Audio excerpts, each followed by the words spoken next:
Raft. Raft is a beautiful and serene game.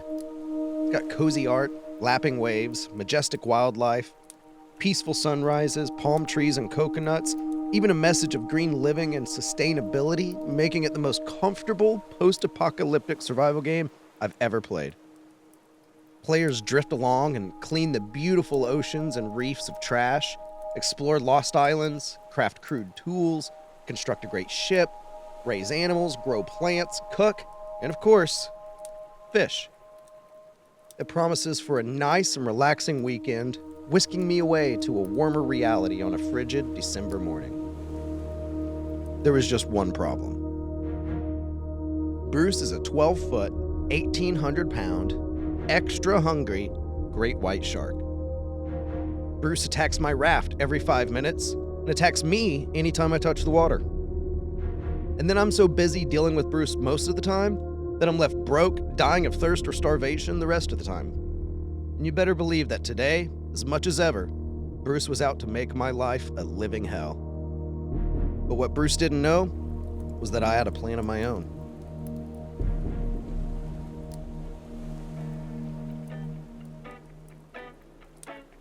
My plan is to remove Bruce from the game. You see, Bruce eats the raft, so I'll make the raft a Bruce-free zone.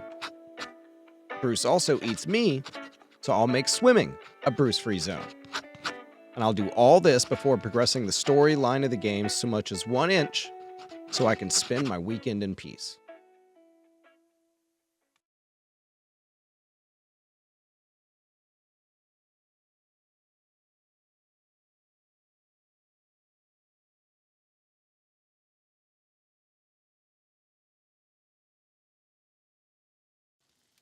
If I was going to remove Bruce from the game, what better way to start than to just act like he's not there, while I better prepare myself to permanently remove Bruce from the game.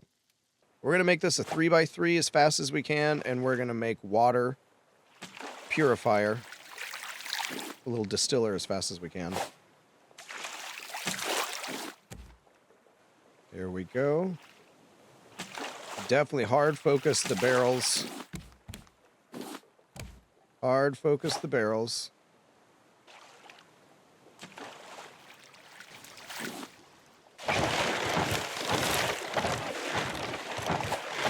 All right, we're going to let Bruce eat it.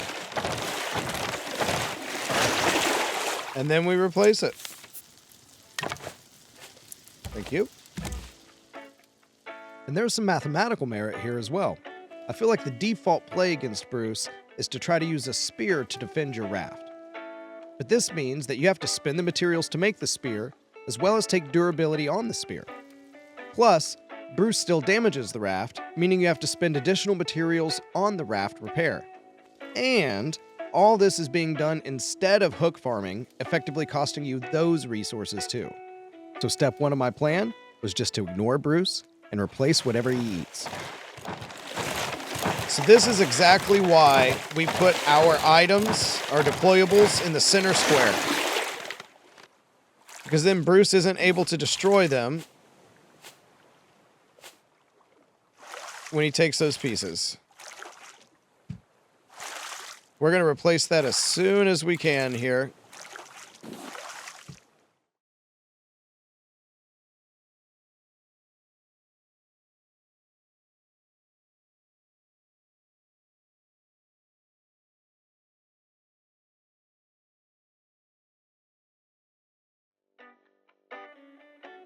Okay, so this is the harder part.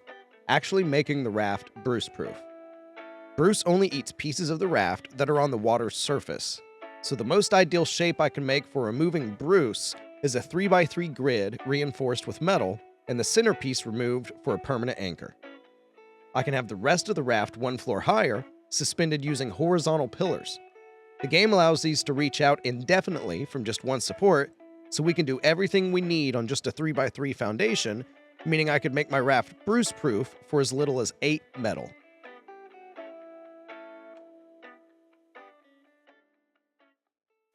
I needed to get right to work reinforcing the foundations and expanding the second floor, so I was going to need metal for reinforced foundations and nails for the pillars. I wasn't going to find these things on my raft, So it was time to drift to islands. So the game has spawned directly in front of us, an island. We're going to get everything that we can here. We need to make another hook. How about an axe? We need 2 more stone. Let's see if we can reach stone just underwater.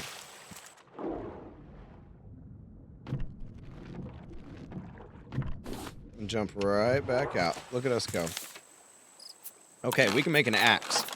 Before finding the blueprint for a motor, islands and storyline locations in this game will spawn right in front of your drift path. This means that I could float around indefinitely, farming everything I needed to deal with you-know-who once and for all. Okay, we got all that. So let's depot to whatever extent we can. So this is great. We're nice and chill. Bruce is barely bothering us. We've just replaced a couple of pieces that Bruce has eaten. And as soon as we get enough dry bricks, we're going to start making metal. This is our formula. As you drift, and the very first thing you do in the game is you build a 3x3, and then you go vertical with pillars. You don't fight off Bruce. You just replace what Bruce takes. And you go straight to making 8 metal. Needing metal means I needed to make a smelter.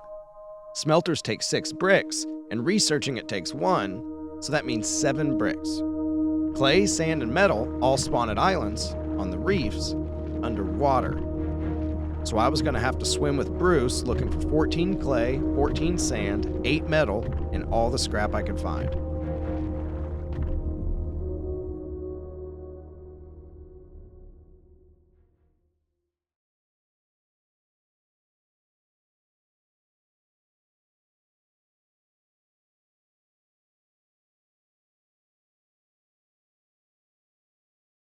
Now, up until this point, everything had been smooth sailing. That's because I had been sailing, not swimming. Luckily, there's a great way to get Bruce off my back while I'm in the water. What a beautiful sunset.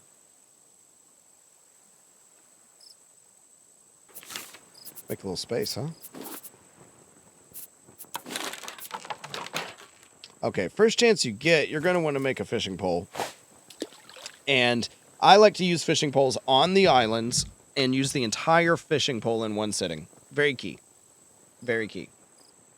Some key fish we're looking for are the pomfret and the herring so that we can make shark bait. Everything else we're going to eat. So at every island, I would convert the trees that I found into a fishing pole and convert that pole into shark bait. With Bruce distracted by the bait, I was free to farm the resources that would soon protect me from him. It's almost poetic.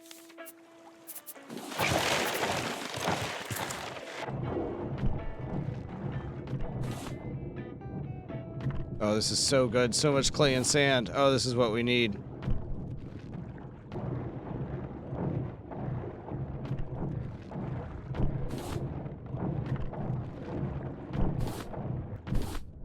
There's so much. I love it.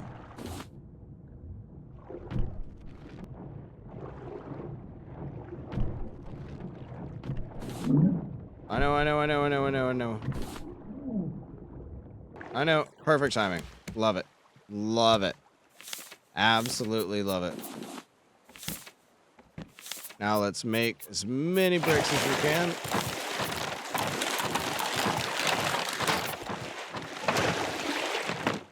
Road again.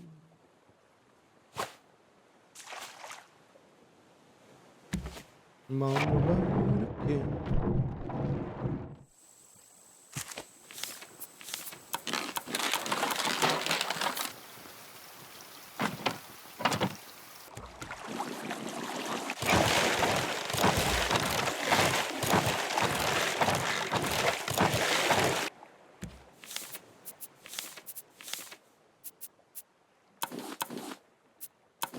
Okay, we now have a smelter. With the smelter in place, all that was left was for me to convert my metal, one at a time, into reinforced foundations. So the very first piece we're going to metallicize is going to be the one right in front of the stair, so that we don't lose the stair.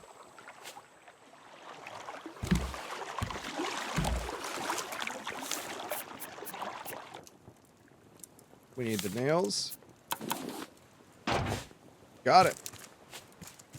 So your priority order for upgrading to metal is first going to be the piece in front of the stair, and then you're going to do the T. But skip the middle. Remember, we're only doing the 8 exterior pieces. Once we're done converting those all to metal, we're actually going to break the centerpiece out.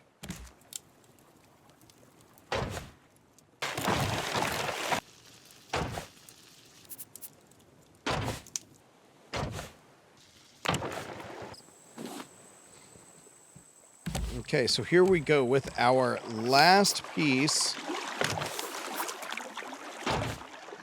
With our last piece fortified, we can break out the center square and get a couple of pieces back. We are now Bruce free. Hi, buddy. What's up?